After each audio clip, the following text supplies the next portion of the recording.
When I hunted snails in the rice fields that had been harvested, the morning atmosphere felt like an old story written between gusts of wind and sticky mud on the soles of my feet.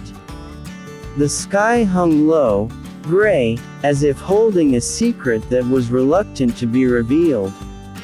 The expanse of rice fields that had turned yellow a few weeks ago was now open, barren but not dead.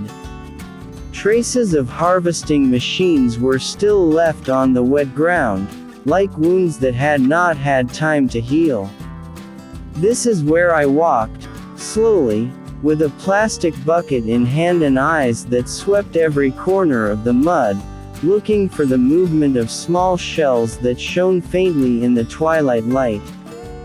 The sound of trickling water flowing between the embankments seemed to be background music for my steps. There was something calm and wild in this hunt. Not only about the snails hiding behind the clumps of soil, but also about the memories that were hiding too, about childhood, about the voice of my mother calling from the hut on the edge of the rice field, about the laughter of friends who were now who knows where. Every snail I find and put in the bucket brings with it a fragment of that old story, a story that was never really finished. Mud wrapped my feet up to my ankles, piercingly cold yet familiar. Sometimes a frog jumped from the grass, making me jump a little, laughing to myself. The wind carried the scent of wet soil and the remains of dried rice stalks, creating a distinctive smell that can only be found in the end of the harvest season. In the distance, the silhouette of an old farmer was still visible sipping a cigarette on the edge of the embankment, silently watching the sky that was starting to change color. There was an odd beauty in this silence, in a solitude that didn't feel lonely. Time passed slowly here. There was no noise, only the sound of footsteps in the mud, the occasional splash of water, and the rustle of the wind that stirred my hair. I felt like I was part of nature again, not an observer, but a participant. A snail hunter who was also the author of his own story, writing a narrative in every movement of his body and every drop of sweat. There are so many snails here. The water is clear as glass reflecting the yellow sky. I stand in the middle of the harvested rice fields, a place that seems to reveal its true face after being tired of giving. There is no more jingle of rice that bows heavily, no more wind that infiltrates between the stalks. All that remains is the wet, silent land, and a small life that never really left, the snails, which now emerge like treasures from the bottom of the mud. My steps are slow, as if I don't want to disturb the harmony that exists. Every time my eyes catch the gleam of the shells, there is a sense of satisfaction that is hard to explain. My hands dive into the cold water, caress the slippery mud, and lift the tiny creatures one by one.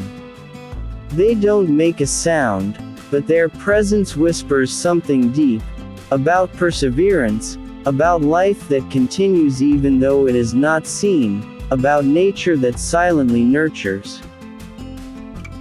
I paused for a moment, looking at the calm surface of the water. My shadow swayed gently there, as if this rice field was talking back to me. Maybe about my childhood when I used to play in places like this. Maybe about my longing for simplicity, which is hard to find amidst the hustle and bustle of the city. I felt at peace, and in my silence, I felt whole. I didn't want to go home yet. In this place, time seemed to stand still. I wanted to keep as many feelings of this atmosphere as possible, the coldness of the water touching my skin, the softness of the mud between my fingers, the distinctive aroma of slowly rotting leaves, and of course, the presence of small snails that seem to invite me to continue searching, to continue to dive into the meaning of the simple. I love this activity, because every time I step in the middle of the muddy rice fields, every time I bend down to feel the bottom of the calm water, my body speaks. Sweat drips non-stop from my temples to my chin, flowing like a small stream looking for a way home.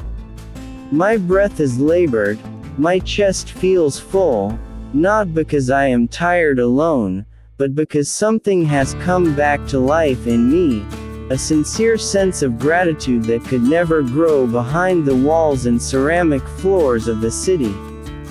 There is a strange pleasure when the body is forced to work. Not forced by others, not for money or numbers on the screen, but by the awareness that I am at one with the real world. Every movement, lifting my feet from the mud, bending down, crossing the slippery embankment, is not just a physical activity. It is a silent meditation, a dialogue between the body and nature, between a soul that has been tired and the land that faithfully accepts anyone who wants to come without conditions. My sweat mixed with dirt, my clothes wet and stained, but there was no feeling of discomfort whatsoever. That is precisely where the happiness lies. This body finally moves for something real. Not chasing time that is always late, not staring at a screen that never sleeps. But moving for the sake of life itself, to breathe fresh air, to set foot on the earth, to listen to the heartbeat in the midst of an uncontrived silence. I became happy to feel the atmosphere in this rice field, not only because of my hunting results, but because this rice field has given me more than I imagined: peace, honest happiness, and the feeling that I am still connected to something bigger than myself. This rice field, with all its silence, has become a place for me to come home to, if only for a moment.